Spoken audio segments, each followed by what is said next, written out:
तरह करके ये मेटालिक इसकी बॉडी होती है सामने से, और फिर ये इसकी प्लास्टिक बॉडी है जो इंसुलेटर है, और उसके बाद ये रजिस्टर इसके अंदर बहुत बड़ी वैल्यू का लगा हुआ है, 1 मिलियन ओहम का लगा हुआ है रजिस्टर। यानी कि आप इसको टच कर रहे होते हैं फिजिकली इस मेटल के पार्ट को चेक करने के लिए कि ये फेज़ ऑन है या नहीं, तो इतनी ज़्यादा रेजिस्टेंस रखी होती है ताकि करंट कम से कम गुजरे और आपकी बॉडी को शॉक ना लगे। इसी तरीके से नियॉन का इसके अंदर लाइट बल्ब यूज़ किया जाता है, मेटालिक स्प्रिंग होता है और ये मेटालिक स्क्रू होता है। तो इसको जब आप क्लोज़ कर देंगे तो ये कंप्लीट फेज़ टेस्टर बन जाता है। इसी तरीके से टाइप्स ऑफ इलेक्ट्रिक केबल्स के अंदर अगर हम देखें तो डिफरेंट टाइप की केबल आपको नज़र आती हैं। तो उन केबल्स को किस तरीके से आप डेजिग्नेट कर सकते हैं, उनको डिफ्रेंशिएट किस तरीके से कर सकते हैं, उसके लिए आपको पता होना चाहिए कुछ चीज़ों का जो अभी हम डिस्कस करेंगे। सबसे पहले आपको पता होना चाहिए वायर और केबल में क्या डिफरेंस है। वायर सिंगल कंडक्टर जो होता है किसी भी केबल के अंदर, उसे हम वायर कहते हैं, ठीक है। सिंगल कंडक्टर यानी कि अगर आप किसी भी अगर आपने घर में कोई भी वायर को कटी हुई देखा हो तो उसके अंदर छोटी छोटी कंडक्टर की मुख्तलिफ वायर्स होती हैं, तो उनमें से एक जो कंडक्टर या एक वायर जो होती है वो सिंगल कंडक्टर को हम वायर कह रहे होते हैं। उनका जो कम्बिनेशन होता है यानी कि बहुत सारी वायर्स और साथ में उसके ऊपर जो इंसुलेशन है वो कंप्लीट जो एक पैकेज होता है, इसे हम केबल कहते हैं। सही है जी। और वायर साइज़ जो है ये क्रॉस सेक्शनल एरिया होता है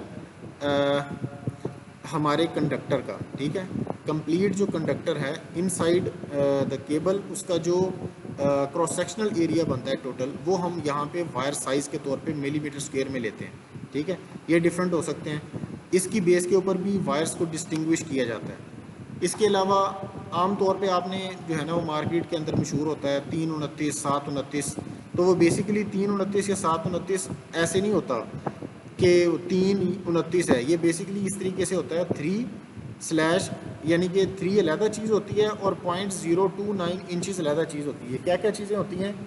3 का मतलब ये है कि जो टोटल वायर्स की तादाद है ना उस केबल के अंदर वो 3 है, और जो एक वायर है उसका डायामीटर ये आपको गिवन होता है 0.029 इंचज़, ये डायामीटर होता है। तो ये आपको पता होना चाहिए कि इस वैल्यू का क्या मतलब है 3 का, और 0.029 का क्या मतलब है। इसी तरीके से ये डिफरेंट कंडीशंस, डिफरेंट वायर्स यहाँ पे आपको गिवन है, तो ये सारी की सारी वायर्स का आपको पता होना चाहिए। ये 744, 752, 764, ये सारी की सारी वैल्यूज़ जो है ना इसी तरीके से यूज़ होती हैं।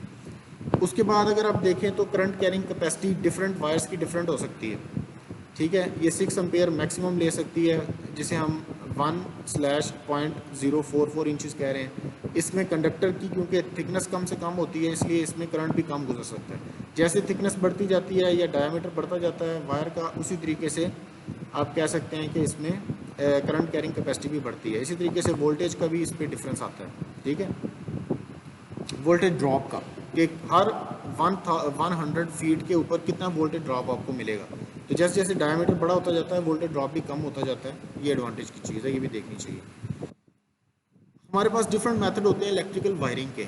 आपने देखा होगा घरों के अंदर आजकल तो जितनी भी वायरिंग हो रही होती है वो हमारी ये कंसील्ड कंड्यूट या अंडरग्राउंड वायरिंग उसे हम कहते हैं, वो ये वाला प्रोसेस यूज़ करते हैं। इससे पहले जो हमारे प्रोसेस यूज़ होते थे वो डिफरेंट प्रोसेस थे, वो भी आपको पता होने चाहिए। बेटन वायरिंग एक यूज़ होता था प्रोसेस, ये जिस तरीके से यहाँ पे दिखाया हुआ है। बेटन वायरिंग के अंदर क्या होता था कि सारी की सारी केबल्स को क्लिप्स की मदद से आप इकट्ठा करके उसको चलाते थे और सारी अप्लाइंसेस के साथ इसको कनेक्ट करते थे और बोर्ड के ऊपर उनका कनेक्शन होता था।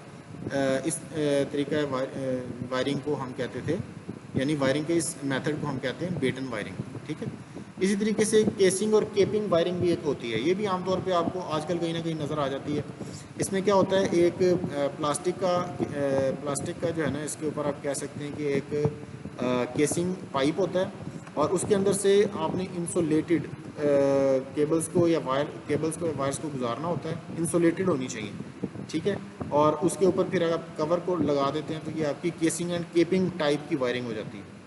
इस तरह कंड्यूट वायरिंग होती है। ये कंड्यूट बेसिकली जो है ना वो ये पाइप है, इस पाइप की ये प्लास्टिक का भी हो सकता है, ये मेटल का भी हो सकता है, ठीक है। तो ये दोनों, लेकिन इसमें चीज़ ये है कि ये कंड्यूट आपको बाहर वाल से बाहर नज़र आता है, इसलिए इसे कंड्यूट वायरिंग कहते हैं। यानी इस पाइप के अंदर से केबल को गुजारा जाता है लेकिन ये पाइप विजिबल होता है और ये वॉल्स के ऊपर लगा हुआ नज़र आता है।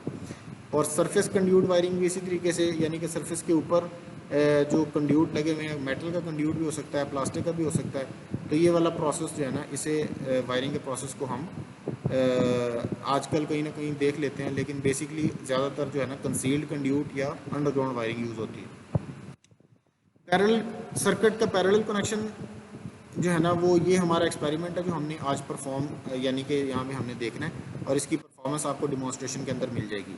इसमें क्या होता है कि आपके पास दो लैंप्स हैं, उनको दो स्विचेस की मदद से आपने अलग अलग कंट्रोल करना है। यानी ये पावर सोर्स है, यहाँ से करंट गया इस लैंप के अंदर से होके इस स्विच के ज़रिए से इसको कनेक्ट किया, और स्विच के ज़रिए से, यानी कि पहले जो है ना वो करंट स्विच के अंदर, स्विच से फिर लैंप के अंदर, लैंप से फिर वापस पावर सोर्स के अंदर जाता है। इस तरीके से इस स्विच के अंदर करंट आया, स्विच से फिर लैंप में, और लैंप से वापस। इसमें आप देख रहे हैं कि दो डिफरेंट आपके पास करंट के गुजरने के पाथ अवेलेबल हैं, ठीक है। तो करंट के गुजरने के डिफरेंट पाथ जो अवेलेबल हैं, उनको यूज़ करते हुए आपने दो अलग अलग लैंप्स को कंट्रोल करना है। इस जो है ना मेथड को अगर आप देखें तो इसे हम कहते हैं parallel connection of appliances in a circuit. इसमें अगर आपने इक्विवेलेंट रेजिस्टेंस फाइंड करनी हो तो उसके लिए फार्मूला होता है 1/R1 + 1/R2। यानी कि अगर ये इस लैंप की जो रेजिस्टेंस है उसे R1 कह रहे हैं, और यहाँ पे जो रेजिस्टेंस है उसे हम R2 कह रहे हैं, तो इक्विवेलेंट रेजिस्टेंस इस तरीके से फाइंड कर सकते हैं, ठीक है। और ये यहाँ पे जो है ना वो बेसिकली ये सीरीज़ नहीं है, ये यहाँ पे पैरेलल है। In parallel connection of equivalent resistance the equivalent resistance is found as follows.